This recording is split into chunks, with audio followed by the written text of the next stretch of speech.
আমরা জানি যে পশ্চিমবঙ্গে যে নির্বাচন কমিশনের special intensive revision of electoral roll হয়েছিল, তাদের লক্ষ লক্ষ 27 লক্ষ নিশ্চিতভাবেই বলা চলে যারা আগে ভোট দিয়েছেন এমন মানুষের নাম বাদ পড়েছে ভোটার তালিকাতে। তাদের ভবিষ্যৎটা কি?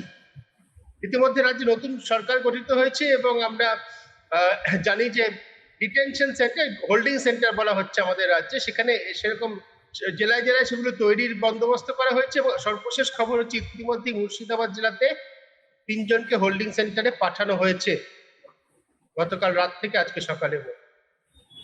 তার মানে রাজ্য সরকার যে বিষয়ে যথেষ্ট সক্রিয় সে বিষয়ে কোনো সন্দেহ। আমাদের আজকে এটা প্রশ্ন যে এসআইআর এ বাদ পড়া মানুষদের ভবিষ্যৎ কি? এখনো পর্যন্ত হাইকোর্টে প্রাক্তন বিচারপতিরা ট্রাইব্যুনালে তাদের ভবিষ্যৎ নির্ধারণ করছেন। এখনো পর্যন্ত যত মানুষের ভবিষ্যৎ নির্ধারিত হয়েছে তার মধ্যে প্রায় 2/3 ভোটার তালিকায় তাদের নাম ফিরে পেয়েছেন, কিন্তু 1/3 পাননি। যদি এই অনুপাত বজায় থাকে তাহলে 27 লক্ষের সংখ্যাটা কি দাঁড়ায়? 9 লক্ষ মতো। এত মানুষের ভবিষ্যৎ কি? আমি প্রসেনজিৎ তোমাকে দিয়ে শুরু করছি। তুমি এ বিষয় নিয়ে দীর্ঘদিন চর্চা করছো, যেটা আমার সরল প্রশ্ন, বহু মানুষের প্রশ্ন, এদের ভবিষ্যৎ কি? কি মনে করছো তুমি? তোমার বিশ্লেষণ কি বলছো প্রসেনজিৎ? সুব্রতদা, প্রথমত এই গুরুত্বপূর্ণ বিষয়ে এই আলোচনা আজকে যে আপনি করছেন তার জন্য আপনাকে ধন্যবাদ জানাচ্ছি। আমার মনে হয় যে প্রথম এখানে দুটো বিষয় আছে। প্রথমত, এসআইআর এর মাধ্যমে পশ্চিমবঙ্গে যে প্রক্রিয়া চালানো হয়েছে সেই প্রক্রিয়া নিয়ে বেশ কয়েক মাস ধরে সুপ্রিম কোর্টে বিভিন্ন শুনানির সময় আমি তো শুনানিগুলো প্রায় প্রত্যেকটাই শুনেছি এবং খবরের কাগজে বিস্তারিত বিবরণও বেরিয়েছে। তো এমন কিছু ঘটনা এখানে ঘটেছে, নির্বাচন কমিশন ঘটিয়েছে, যেগুলো কিন্তু অন্যান্য রাজ্যে, এটা আমাদের ভুলে গেলে চলবে না যে পশ্চিমবঙ্গের সাথে আরো 11টা রাজ্যে একসাথে এসআইআর প্রক্রিয়া চালু হয়েছে।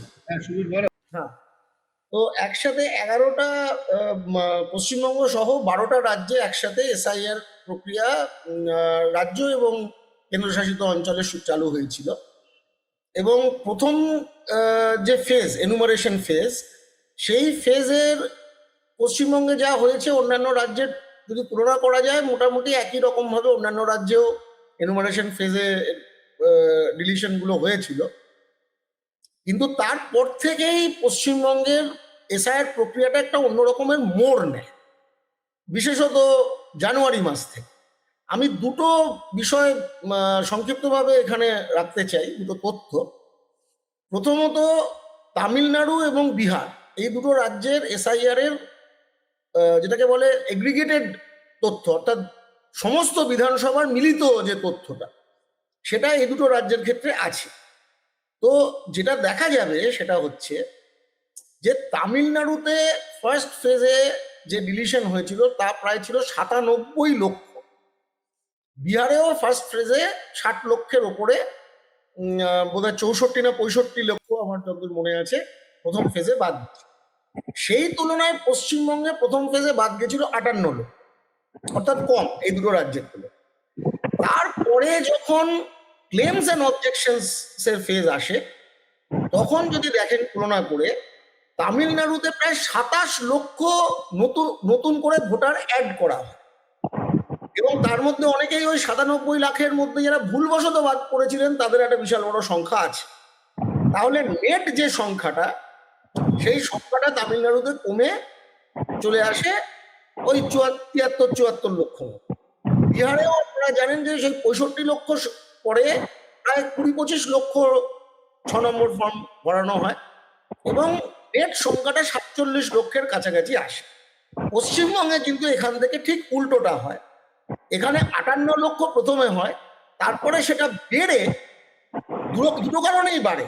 এক হলো ক্লেমস এন্ড অবজেকশনসে এখানে ডিলিশন বেশি হয় অ্যাডিশনের তুলনায়, অথচ নির্বাচন কমিশনের তথ্যই দেখাচ্ছে 9.5 লক্ষ এখানে ছিল, 6 নম্বর অ্যাপ্লিকেশন ছিল, যার মধ্যে অন্তত 28শে ফেব্রুয়ারি অবধি ওনারা 2 লক্ষরে কম অ্যাপ্লিকেশনকে তারা অ্যাকসেপ্ট করেছেন।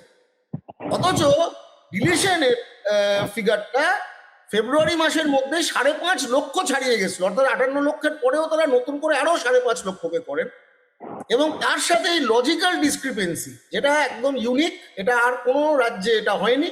পশ্চিমবঙ্গে লজিক্যাল ডিসক্রিপেন্সির নামে 1 কোটির বেশি মানুষকে নোটিশ পাঠানো হয়, যার মধ্যে থেকে জুডিশিয়াল হস্তক্ষেপ হয়, বিচার ব্যবস্থা হস্তক্ষেপ করে, এবং অচিরে 60 লক্ষ মানুষ আন্ডার অ্যাডজুডিকেশন থাকেন, তার থেকে 27 লক্ষ বাদ যায়। এই 27 লক্ষের মধ্যে অ্যাপেলেট ট্রাইব্যুনাল ফেরাতে পেরেছে 1600 জনকে, 1600 থেকে 1700-র মধ্যে। সেখানে কিন্তু আমি ঠিক সুদীপ্তদা যে তথ্যটা দিলেন আমি পরিষ্কার শুনতে পেলাম না তখন। আমার কাছে যা তথ্য আছে, এগুলো সংবাদ মাধ্যমে প্রকাশিত, যে তার মধ্যে কিন্তু এই 1600 সামথিং 1650-এর মতো আশেপাশে কেসে 99% কিন্তু অ্যাকসেপ্টেড হয়েছে, অর্থাৎ ডিলিশন ছিল, সেটাকে ট্রাইব্যুনাল রিভার্স করে দিয়েছে। তাহলে এটাই বোঝায় যে অ্যাকচুয়ালি আন্ডার অ্যাডজুডিকেশনে যা বাদ পড়েছে, আমি বিচার ব্যবস্থার কোনো সমালোচনা করছি না, কিন্তু যে চাপের মধ্যে এত অল্প সময়ের মধ্যে 60 লক্ষ মানুষের নির্ণয় করতে গিয়ে, আর ডকুমেন্টের যে ব্যবস্থা ছিল সেটা তারা পরিষ্কারভাবে অনলাইনে আপলোড হয়েছিল কি হয়নি, এই সমস্ত কিছুতে আলটিমেটলি আমার মনে হয় যে পশ্চিমবঙ্গে জেনুইন ভোটার বাদ যাওয়াটা দেশের আর অন্যান্য সমস্ত রাজ্যের তুলনায় জেনুইন ভোটার বাদ গেছে, এই সংখ্যাটা অনেক বেশি। তথ্য সে কথা বলছে। তাহলে 1। 2 হচ্ছে যে আমার যেটা প্রশ্ন, এই যে ডিটেনশন বা হোল্ডিং সেন্টার বানানো, এটা বেসিক্যালি ডিটেনশন ক্যাম্প বানানো হচ্ছে, সেই নির্দেশিকা গত পরশুদিন এই নতুন স্বরাষ্ট্র মন্ত্রক থেকে জারি করা হয়েছে।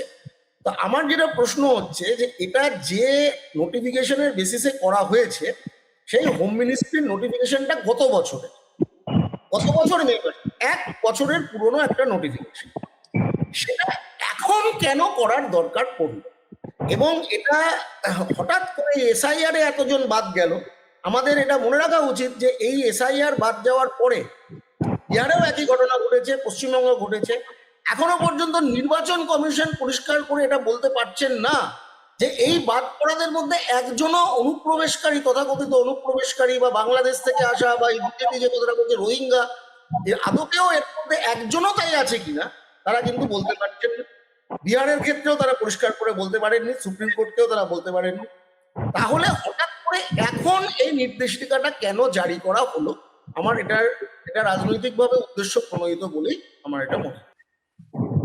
প্রসেনজিৎ, এটা নিয়ে আমরা অনেক আলোচনা করেছি, নির্দিষ্ট করে একটা দিনের কথা আমরা বারবার আলোচনা করেছি, 21শে ফেব্রুয়ারি সম্ভবত দিনটা, যেদিন পর্যন্ত এইআরও বা ইআরওদের অধিকার ছিল ভোটার তালিকাটা পুরোপুরি দেখার, অ্যাক্সেস করার, এবং সেটাকে যাদের যাদের তারা মনে করছেন ভোটার, তাদের সেই ভোটার তালিকায় নামটা তাদের অ্যাপ্রুভ করার, যেটা চিরকাল হয়ে এসেছে।